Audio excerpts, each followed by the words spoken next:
Welcome to the Answers for Elders radio show. Meet the trusted experts who will give you straight answers and will help guide you on the path of later life care. Now, here's your host, founder, caregiver, and CEO, Suzanne Newman. And welcome back, everyone, to Answers for Elders Radio Network. And I am here with Lori La Bey, my soul sister, part of the Answers for Elders family. And I'm so honored to have her, and the host of Alzheimer Speaks, that handles all different forms of dementia. And so, Lori, welcome back to the show. It's always a pleasure to be here with you. Time just flies as we're talking. It does. It does.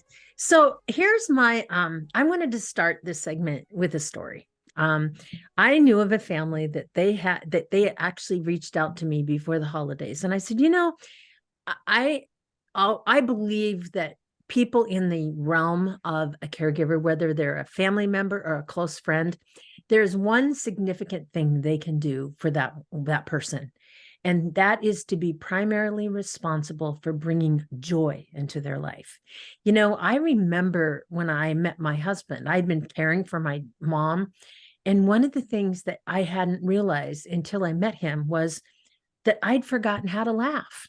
I didn't have a lot of joy or laughter or lightness in my life. I had nothing but this heavy, heavy burden, and you just learn to live with it. And so when I was talking to a family, I said, think about how you could do some things to bring joy. And so these two sisters, actually, it was the two sisters were, there was three girls in the family. The one girl, the one daughter was taking care of mom and dad.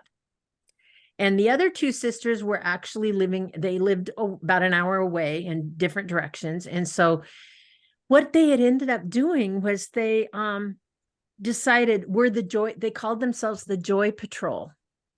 And this is, I'm remembering vaguely what they did, but this is really cool. They planned an event for the caregiver daughter once a month. One of them would take their place 1 month, taking care of mom and dad. The other one would take them out someplace fun, someplace that they loved to do, whether it was a day of everything where they could say thank you. And they alternated every other month. And that was the gift for that year. They did that, and they called themselves, it was the gift of the Joy Patrol. You have the Joy Patrol. What happened was that they got an opportunity to get closer as a family. This was amazing. The two daughters that weren't the main caregivers, because they had the experience of every other month, they're with mom and dad all day. They realized what that sister goes through. They had a higher appreciation for that type of a situation. And the great thing was this family caregiver had something to look forward to. It's like next month, we're going to go, Christmas tree shopping. The next month, we're going to go to this special event or whatever that is. They're going to go to a play. And the thing that happened is this brought this family closer, and it lifted the resentment that sometimes caregivers feel. So that's one of the stories that I thought about, and I thought, wow, I just remembered that the other day about the Joy Patrol. I love that. Isn't that great? Hey, it's a great title. You don't have to go, what's it about? No, you totally get it. And it goes to the base of Maslow's theory of, safety and comfort and joy. And, that's what we need, especially, care partners are exhausted and they need to be filled. And, when you said, I forgot how to laugh, I mean, that is serious. That is something that happens to so many people. Yeah. We push laughter to the side, and we don't realize that our body needs that. Yeah. It changes our physiology, and our mindset, and it gives us something to giggle about later on too. Yeah. It stores wonderful memories that can live on within us. And so that was just a fantastic example. I think, you also mentioned about how families sometimes can be distant. And sometimes more than distant, sometimes they can be almost volatile. And being together and being able to appreciate one another and just sometimes getting to know one another again, because people change. You know, we still kind of categorize them in our family dynamics in certain roles, but people change, and to be able to appreciate what's really going on in their life and to be able to have that commonality of joy. That is just such a And tight feeling valued. When we Yes. talk about the fact that if I had two sisters that would come to me and say, we've got something special for you for Christmas. And I guess what they did is they put, all kinds of confetti and fun things in, and they had an event scheduled like the next day, the day after Christmas. So all of this stuff had happened. They kicked it off that day. And I don't even remember what it was, but I thought, how clever could you be? And really, you get quality time with your family members that isn't involving, changing depends out and incontinence issues and having to go to the grocery store and the healthcare issues and medication management and, toileting and dressing and all these things that our family caregivers are doing each and every single day, multiple times. And I think that's the thing that I loved about what they did.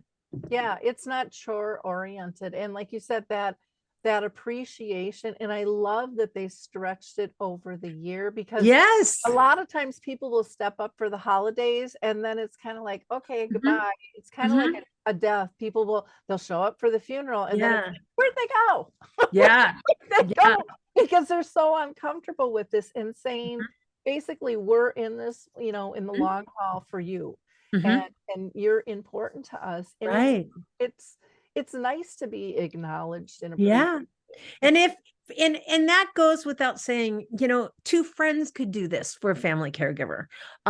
So, I guess I'd like to challenge so many family members out there. If you have someone that is caring for a loved one, how can you be the joy patrol? How can you team up with someone to help their life go a lot easier throughout the year? That's something I think that you can look at. And it really, you can plan events that don't cost a lot of money. You can, but you have some things to look forward to. And I think the anticipation of those things, it's a way to make all the rest of the days lighter. Oh, exactly. And it could be going back to places that you went to when you were a kid, just even getting in the car and reminiscing about different things. I mean, like you said, it doesn't have to cost money. It doesn't have to be fancy. It doesn't have to take a lot of time to organize. The gift of going and sitting with your loved one for a day so that you can get out. Maybe it's, I'm going to take you errand shopping. We're going to do a day where we go out and go to our favorite restaurant for lunch, something just to get out. I think that's the key that is so important. And it brings about not only appreciation for what that role is, but it brings that situation where, for that person that does it, it makes them feel valued. Yeah. And it could be, it could be a salon, it could be a sports event, it could be going to a billiards club or axe throwing, or who the heck knows. Anything, exactly. Anything is game out there. It's about being together and having that intent of having a good time. And I think one of the things that people forget about is how good it makes us feel when we help somebody else out, when we know we're lifting them. Yeah. And I think that's overlooked so much these days. Absolutely. And Lori and I, we're going to be right back, everyone, right after this.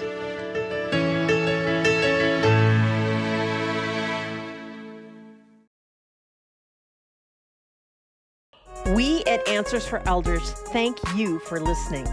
Did you know that you can discover hundreds of podcasts in our library on senior care?